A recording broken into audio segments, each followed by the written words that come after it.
where there's so many OP picks that it's kind of hard to really target ban unless you're on the blue side, which we did see a bit of here from Gen.G.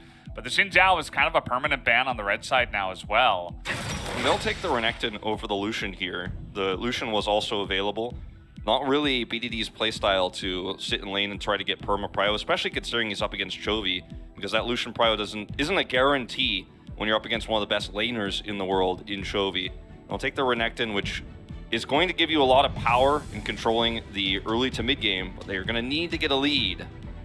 So we'll see the Lee Sin hovered here for Arthur, very likely. Lock that one in. We've seen lane Lee Sin kind of stick around, but we were also talking a lot nowadays how the jungle Lee Sin seems to be a bit stronger, so we'll see exactly where that does line up, as Kalista is going to be the choice here pretty early on for Depth. And so it's his best his best champion this season. He's 4-1. He's very successful. When he is given it, he usually, sticks to landing. Once we get towards the later parts of the game, he could actually, take that lead and turn it into a win. Diana going to be the pick here. So you have Renekton Diana, that's very powerful in the early game, setting up team fights. And if you get Clid fed in this scenario, you're not as worried about Renekton's fall off later on. And they get the best support right now in Leona, which used to be like a thing you want with Rumble. Do you want to have it with extra poke? You can have long range engage, but now it's just, nope, she's just the best support. So we'll get LeBlanc for Chovy. That's pretty hype. It's pretty interesting, too. I mean, he was hovering the Akali for a long time. Obviously, a great pastime for Chovy. Loves to hop onto that pick whenever he can. But LeBlanc going to be his first time in this summer split. And was banned a lot in recent times. I think, a couple of great LeBlanc players were picking her up and showing her power again. And now Chovy's going to give he's going to give it a try. Yeah, really strong with Ornn too, because when she gets her ornament, she's very great at the late game. A lot of poke with that upgraded Ludens, so you really have to respect how much power she has. So I do like this Ornn ban coming through. It's hard to say what the best ban here for Hanwha Esports is. I was going to say you could ban a Jinx here, but the Azir kind of fits a similar bill in terms of late game scaling. That is going to help back up this Diana, back up, a Renekton that falls off later in the game. And we might actually have, something like an Ezreal, something like a Jinx here for Ruler, considering they're both available now. Yeah. And you're looking to scale.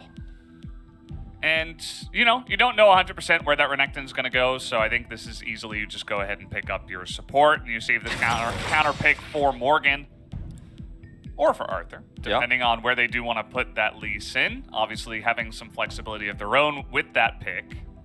There's a lot of options here for Gen.G. You know what? I don't even hate this Kai'Sa pick. I think it's really good. You have a lot of ability to use that mobility with this comp to get into the backline and do, wreak havoc, to be honest. LeBlanc, if she's used her dissonance, then you can track her down and kill her. The set pick, not as sold on. It is going to give them a lot of power on the early stage of the game. I never thought I'd say those words. I'm not sold on the set pick, but right now on this draft, I'm not really sold on it. I mean, it's very all in terms of the play style of the draft and also the way they have drafted. Their late game kind of is the Diana and hoping that you do get ahead if you do go ahead and follow that up with the set final. And then the Gnar comes in, knowing that that's going to be decent against both of these picks. This Gen.G draft feels very black and white. It either works or it falls flat on its face. And so it's execution based in the early to mid game. And then if you can take a lead, get Diana ahead, get Kai'Sa ahead, this draft does really compete with Hanwha Esports in the mid to late game if they have those items online, right? But if Chovy just crushes lane as he is often wont to do with this LeBlanc, later on in the game, you have so much engage opportunities with the Gnar. I mean, you have the Kalista, which is going to be decent for those engage options later too. I do worry about the longevity for Gen.G's composition here. If they just have a bad start or even an okay start, I don't think will be good enough with this comp. But it's so strong. There's so many combos with the Diana, with the set, with the Leona that can set it all up. I mean, if you always have a solar flare to lead into your Moonfall, which then leads into a face breaker and a haymaker and the Renekton damage, like, it works on paper. It's extremely all in for sure. And the Kai'Sa is really just the cherry on top. Like, you could have tried to go ahead and survive with an Ezreal and maybe have some kind of late game skilling, but he's like, nope, I'm just gonna, you know, we're just gonna go all in S5 and see how that works. Whereas on the side here of Hanwha, they do have the LeBlanc for later on with that poke we were mentioning, and we'll have to wait and see how it all pans out here as the drafts are done. And it looks like we are just about ready to hop into game number 1. So let's get on to the Rift for Gen.G versus Hanwha. Match 55. And this will be the first time that Morgan repeats a champion. Wow. This like never happens in pro play, in the LCK at least, where you walk that close and you don't actually attack each other. It's almost like, you know, there's posturing before an MMA fight. Like, he could punch you, but you know he won't. Yeah. He'll just get in your face, make some gestures, but not actually do anything.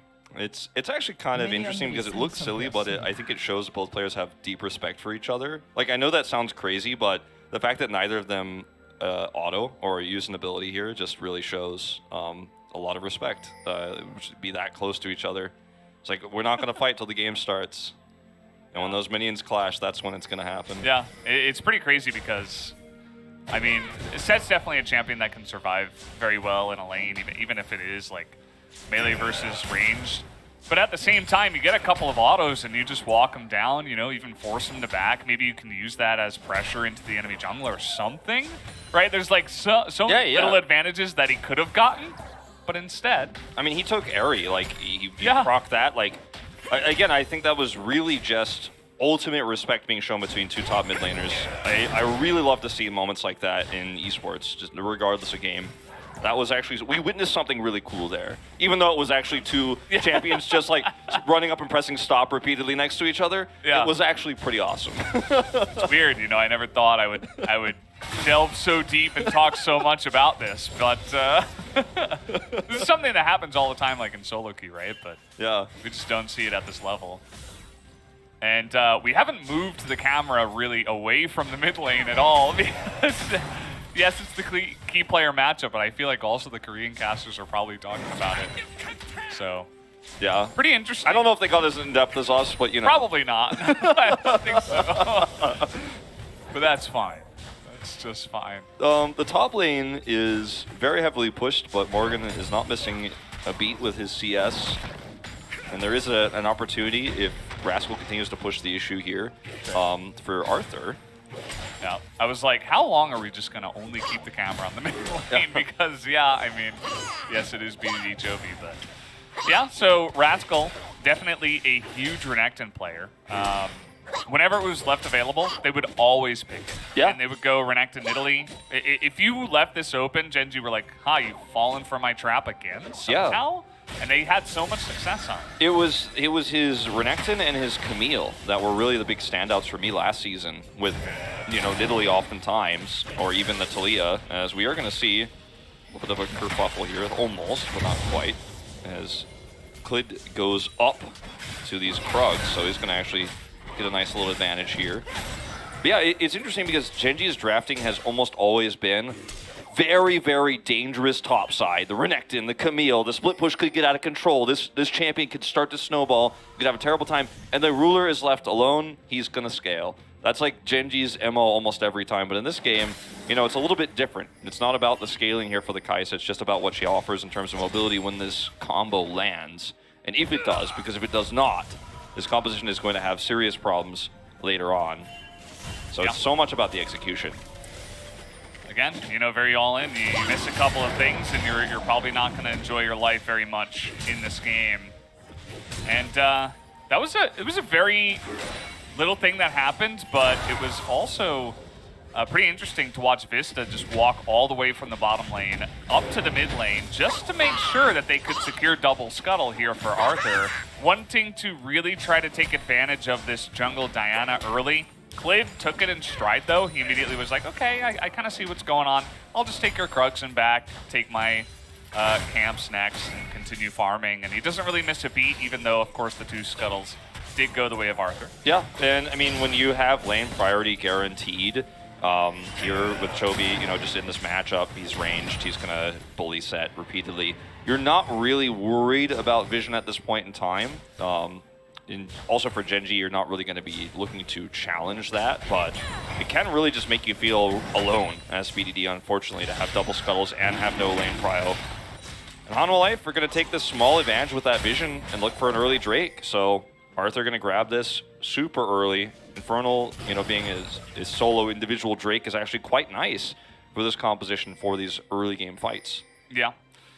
I think Gen.G should have a good idea of what's going on, especially with the bottom lane leaving, and now they do get the confirmation.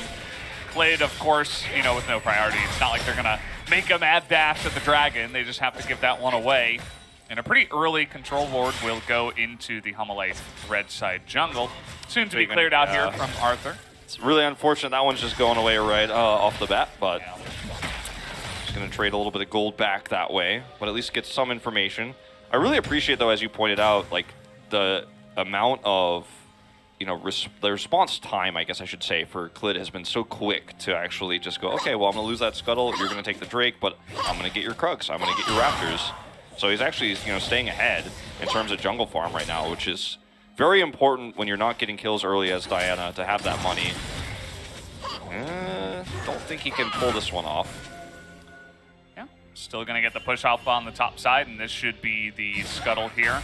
A couple of back pings do go on to the scuttle, and I think that was from the side of Hanwha Life. That's one of the pings that we can't actually tell which side it's from, but you would have to imagine that it's just saying, okay, probably Clid is going to take that down.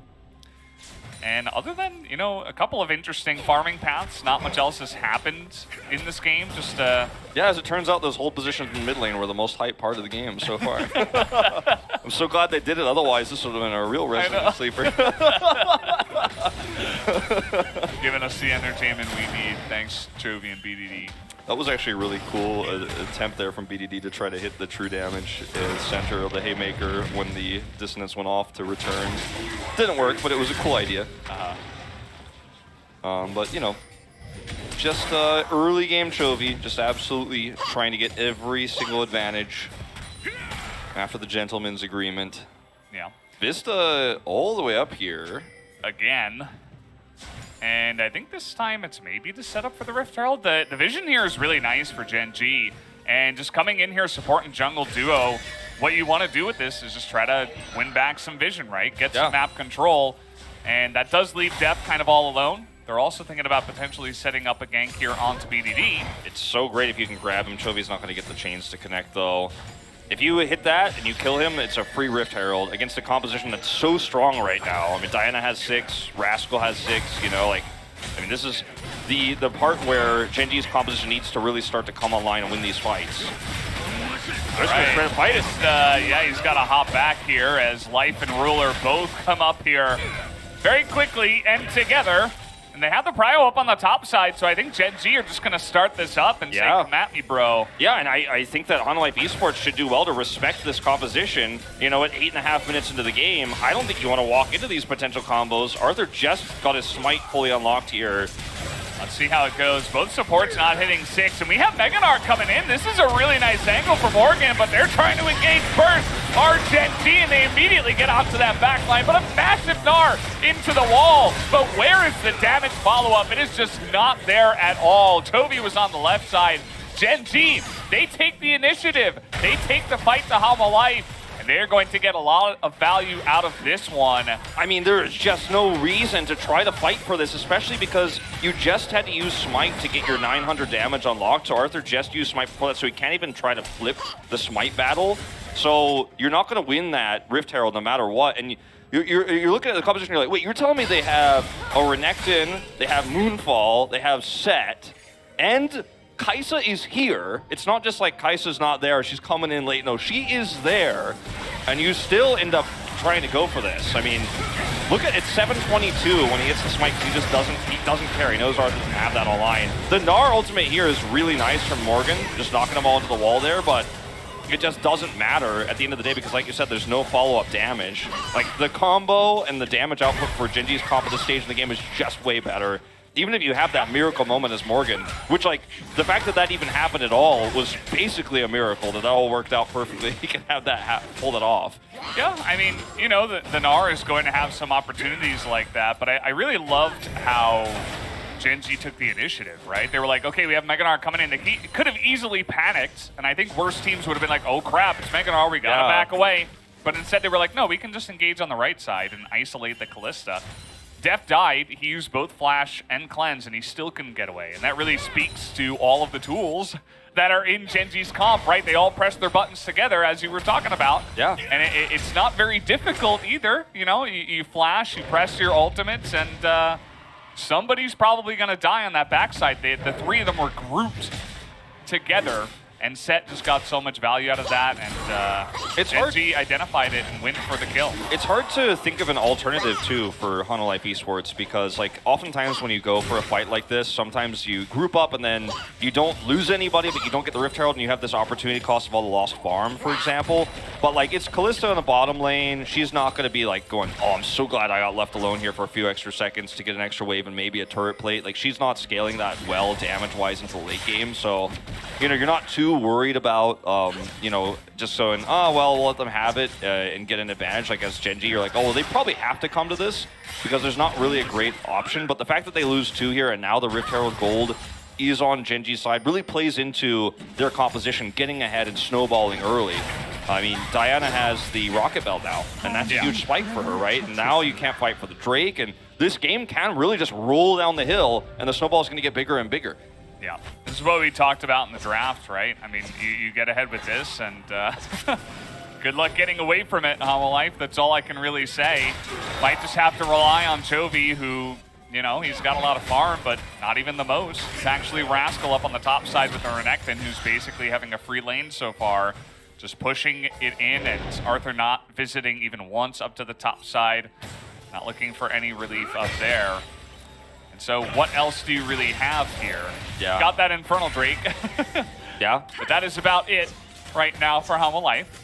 I mean, I think we do need to point out, as you did earlier, that, you know, the jungling here from Arthur in the early pathing stages was really nice, but could still matched him, right? And, you know, now he finds himself actually about 25 farm down at the moment. He's going to catch up with a little bit of that at the moment, but he's still going to be significantly down. Look at Klid's gold, right? Like, that's your worst case scenario is the one player that gets the most out of this is the Diana.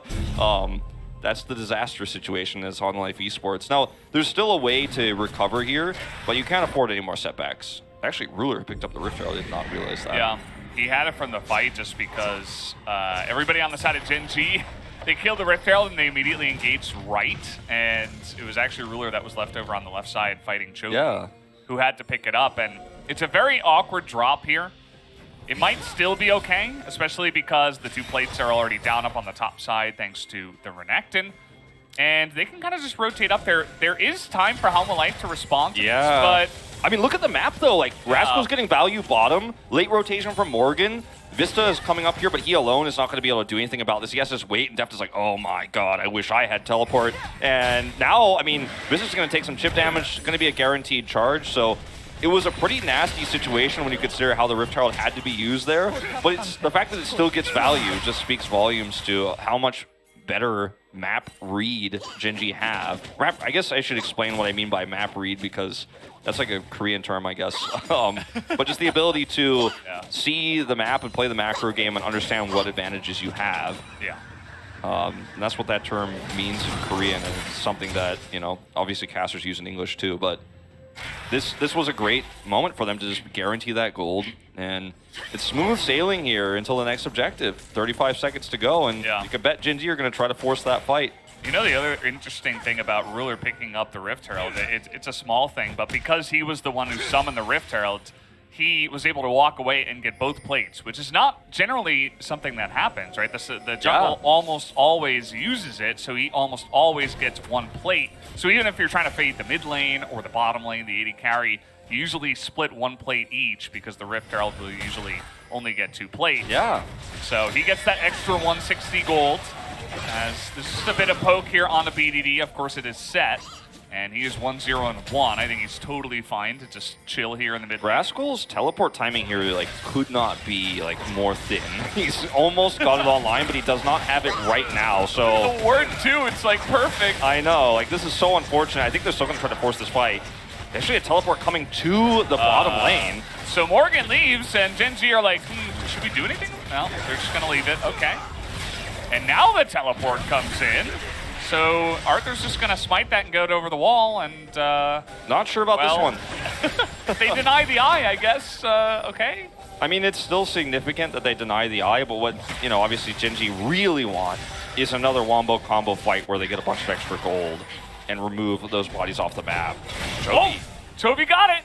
Oh my god. Can't deny the LeBlanc. Oh, yep, she gets the double jump, and that's it. Oh, if you guys don't know how that works, she can use her dissonance. Oh, hold that thought. Doesn't have it now.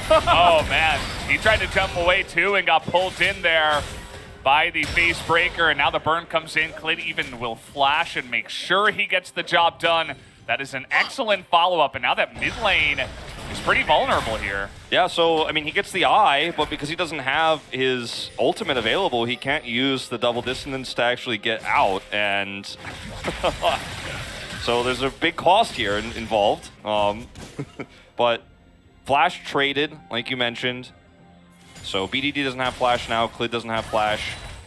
And, you know, these are things that are actually pretty massive when your composition just relies on a big combo. That Flash, you know, plus the belt means you can engage from so far away as Clid. But now he's got his stopwatch, and I know how much you love that, and every Diana player does. Yeah. So... HLE Esports, it's a tough call to make. Do you contest this Drake right now? Because, you know, your composition is starting to really come online. You know, you have your Divine Sunder from Morgan. Like, he's already had some fantastic Meganars. Let's see how this fight goes, because if you lose this one, that's when Gen.G really start to grab hold of the game and the walls start closing in. This fight is so important. I think Gen.G don't have an option to let this go. They have to force a fight. Yeah, and BDD's here, and Rascal has his teleport available. Let's see how they're going to do it. They got to get a ward down here, and there's the control ward. They actually have one in the pit, as the Solar Flare is massive, and once again, the set gets so much value, and the damage follow-up is there, but nobody's really dying. Now they will, absolutely, as Rascal is just going to get in there alongside Ruler, who just hops into the backside. And that's going to be a near clean ace. Only Chovy will survive for now. But down he will go. A triple kill for Clid and the clean ace. HLE try to fight over the Drake and fail. This is such a different look, too, for Gen.G to play this extremely tempo-based composition. We're just not really seeing them do this outside of Callista comps all too much. But the execution has been so good. As this is BDD's flash here. Moonfall comes through. And then you see the follow flash just to guarantee the kill here from Clid, because Chovy actually was on the verge of escape. But watch this, set goes over with a blast plant, and then BDD's like, okay, Solar Flare allows me to come in here and set up for the biggest Moonfall ever, which leads to a great haymaker. And Ruler is just like, I can jump in and kill anybody who's low on health. And that happens to be you, Arthur. Such a great composition to fight like this with, and the execution has been so great that, you know, if you were doubting before this, watching this game... Kill! He's pressing kill. Wow, it's that simple. I didn't know. It's not that simple, in fact, actually, but Gen.G make it look easy. And that's why you could trust this composition, you know? If it was any other team running this, I'd have some doubts, and I did even have some doubts about how this works, you know, in practice here for Gen.G, but they're all gone now. They've got such a massive lead, 8,000 gold, and that's how this composition will just turn a game, you know, to its end so early. And, you know, there's still a way back in here for Chovy and crew, but it's not going to be easy. Yeah. A very thin line, perhaps. I think at this point, HLE need a couple of miracles. And, yeah, it's going to be difficult to lose with this one. And they're just going in. Rascal doesn't even care. He's having a great time, as we could see. Chovy's trying to get something down, but Zonya's is available here for Clid, so he kind of just laughs at the engage. Now we're getting run down, though, as Life might be left to the Wolves. He'll use his own stopwatch, and now they want to go in, but this is okay. Hanwha, we're just going to take 2 of them for free, basically. Yeah. As now we're engaging 3v5 into this. That is a huge amount of damage, and apparently it doesn't even matter because there is once again no escape for the flashless Kalista, who immediately just gets engaged upon. Gen.G, they're having a lot of fun, but at least they're still winning. You know what's funny about this too is the 2 players who died, Rascal and Life, their purpose is to send... Oh, Chovy. There you go. That's so much gold. 900 gold to Chovy. It's insane amount. He's going to die for it. Oh, no, he's not. That's his clone. They're just not even going to look for him. I think Ruler... I think someone was down there scanning for it, but... Okay. But watch this fight too, because Rascal and Life are the ones who die here, but it's okay because that they're not the critical parts of this fight. Like, Rascal comes in here and does a little bit of damage, but that's all he needs to do. And if you keep going, it's actually on you, Hanwha Esports. So we're gonna watch this one more time for some reason, instead of watching the rest of that fight, which is where things really turned around. Chovy just gets out there. I think Ruler could have pursued that a little bit more, but either way. The part of the fight that matters is the combo, right? And because Rascal did so much damage, Hanwha Esports chasing that was where they made their big mistake, because you can turn that so fast. Yeah, I mean, you got to be careful against Fed, Set, and Diana, and it's not just Fed. It's 6 kills right now in Klid's pocket.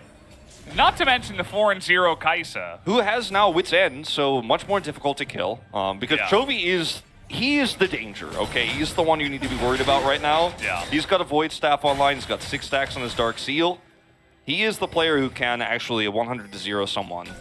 Even the Diana is not necessarily safe. Might have to zone you as early if Chovy finds you, so...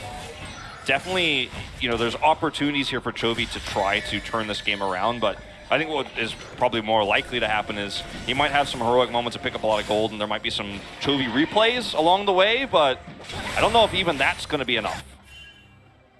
But he's the one you got to look at right now. He and Morgan are going to be the ones who have to set up these amazing team fights to win front to back somehow. Yeah, I mean, Chovy even extended in this game with the Ignite. So with all that extra gold and the fact that he's also on 2 items relatively early, again, he's got to be the one, right? He's probably going to need to get 2 picks onto important champions, and it's not going to be easy, especially with Zhonya's available for Klid. He's not just going to get burst down for free. But I think Hanwha need to find a way to stall out fights, not get engaged upon, and then also let Chovy somehow get the maul very low in order to have a chance here, because the time is ticking. Gen.G are close to the Mountain Soul, with this Mountain Soul point Drake being picked up now. And the Mountain Soul really deflects a lot of that pressure from Chovy when he can try to set up that damage. But like you mentioned, like the scenario in which Hanwha Esports win these fights is so complex. It just feels like, you know, shy of Ruler getting caught out, which we have seen, you know, a lot. It's like, how can you win any of these late game team fights, especially when you're getting collapsed on like this? Uh-oh. Well, Life certainly is going to try to make something, but he totally misses. Nice dodge there from Morgan. Morgan's like, didn't even have to flash. Yeah, he's Meganar. I mean, difficult to dodge that one, but he makes it happen. Just going to see checks here on the Baron. They don't have any vision in the pit, except that one disabled ward. Of course, that's why you're seeing these skill shots being tossed over the walls. Hanwha Esports are desperately trying to verify whether Gen.G have started the Baron or not. And you can see Chovy is now like, okay, I'm going to try to carry. I'm going to get all the farm on the map. He's going to side lane. And Hanwha Esports will regret this choice of putting him in the side lane if the Baron is started. That's why they have to check so repeatedly. Because like you mentioned, he didn't take teleport. So when he's on the side lane with Rascal, Rascal could be there at a moment's notice. He cannot. Yeah, just going to go down there, push the wave. And he will have to join up with the crew in the mid lane. Gen.G, they still have to be careful because of this. Yeah, if you don't know where Chovy is, you always have to consider the fact that he could kill Ruler. Yeah, really easily. Absolutely. I mean, even with the Wit's End purchase, this LeBlanc is really kind of getting out of control. Even has 6 stacks on the Dark Seal. But this is a good way for Gen.G to get value without actually committing too much to, you know, getting in a position where Chovy can actually chip you down. Yeah, you just, I mean, right now, if you just push the top lane like this, grab that inner turret, expert gold, eventually you start to threaten the inhibitor turret if Hanwha Esports don't respond. And Set is the perfect just put a body on a turret kind of champion to sit there and go, well, you could try to group up and do the same thing to us, but you're not going to have the same amount of success. And if Hanwha Esports hard commit to trying to group up to stop that push on the top side, then you pull off your wombo combo and you just keep winning fights. So it's a really great way to use this advantage and like really choke Hanwha Esports out of this game. The vision control around the Baron is just, it's oppressive right now for Gen.G. Like, look at all those wards. Yeah. Just a night vision pushes the team, try to make sure that nobody gets caught out alone. And he should be in a pretty good spot. LeBlanc has some really nice poke potential, but as we always talk about, you got to get your body in there to actually make it happen. And there are a lot of pieces on the side of Gen.G that can CC you down if you're not careful, so it's not going to be free if everybody on the side of Gen.G just sticks together and doesn't make any mistakes. They're definitely in full control of this game, don't get us wrong. Yeah, no, for sure. Chovy does not have enough money for the death cap, just bought his second rod there, so that would have been amazing for him to have if they were going to look to try to contest this Baron in a 5v5 fight. Once again, you know, the scariest part of this game for Hanwha Esports is, like, what if they're doing Baron and we don't know? They finally have a ward in that pit. They were able to fight back, take all that vision away. So for the first time, Chovy's like, okay, I can side lane, get a little bit more gold, I'm getting close to my death cap. Like, that's what he really needs.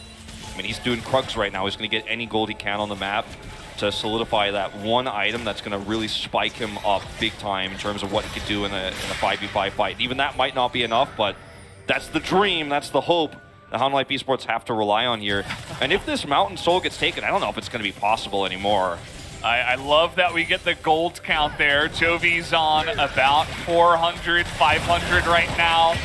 Ruler is incredibly scary as well. One other thing I noticed was that Rascal has almost 3,000 gold in his pocket. So let's see what he goes back and buys. Probably going to be a full item off the back. Uh-oh, Chovy. Crystal. Oh, this is what can happen. You can immediately get engaged upon like this with huge amount of damage coming out from the Kaisa. And if you don't have Chovy to poke, what do you have on the side of Humble Life? Such a beautiful play. Nothing. Such a beautiful play from Ruler. So aggressive. You push Chovy out. If he dies, there's nothing you can do. And then BDD follows up. He flashes forward. He's actually looking for the Haymaker snipe on Chovy. And then he's like, well, I don't have to do that, actually. I can just face breaker and Arthur's dead. It's a win-win scenario here when Chovy gets a little bit greedy with his positioning. Then you lose a Baron. You lose your jungler. And yeah, now Chovy can probably buy. Actually, he does not quite have enough gold. He's trying to get that last wave down there to finish it off. But you've lost your window now to have that 5v5 team fight. You can't fight for vision even now around this Mountain Soul. And that was basically the last straw that's going to break Hanwha Esports back here. Oh! I thought that was a ward. Like, Nar's pretty small. Yeah, Morgan's he's just dead. There's no escape for him. The rest of his team has left him abandoned. Is he? He's buying some time. Yeah, there's a turret here. Yeah. Look at the team. Look at Hanwha Life. They're like, yeah, let's see if any of them just come down here to farm this wave. And maybe we can get something back. I mean, traditionally in a normal AD carry, you know, front to back comp, like Ruler would be like, well, yeah, give me all that money, and then you punish him. It's going to be a Rascal. And I don't think he dies here, actually, even. Are they still there? Okay, they are. Yep. And this is 3v1 as he flashes in, gets immediately exhausted, and do they even have the damage? This is ridiculous as he's going to kill Dev. He nearly kills Vista. And Chovy was there, by the way. Yeah, that's where we're at. And that's going to be the game. Unfortunately, Hanwha Esports just could not stop the truck that was Gen.G that was going to crash into them in every single team fight. It's beautifully played from Gen.G. The execution was so good that you just can't doubt Gen.G in these moments. Yeah, as they're just going to engage in here, trying to get the kick once again. Ruler's going to laugh at that with the Kaisa. Not the first time we've seen him dodge that Lee Sin Dragon kick. Gen.G just playing with their food. They're going to take down the Nexus now as a stomp here in game number 1. All started on that Rift Herald fight where they really just took it to the enemy team and smashed them. That was, I think, you know, like I said, there was very few alternatives in terms of getting advantages elsewhere on the map, but I think what you lose from dying and giving up that Rift Herald as Hanwha Life is just, you've given a speed boost to Gen.G, getting that lead that's just so hard to lose. And, you know, it was really hard for me to pick up POG this game because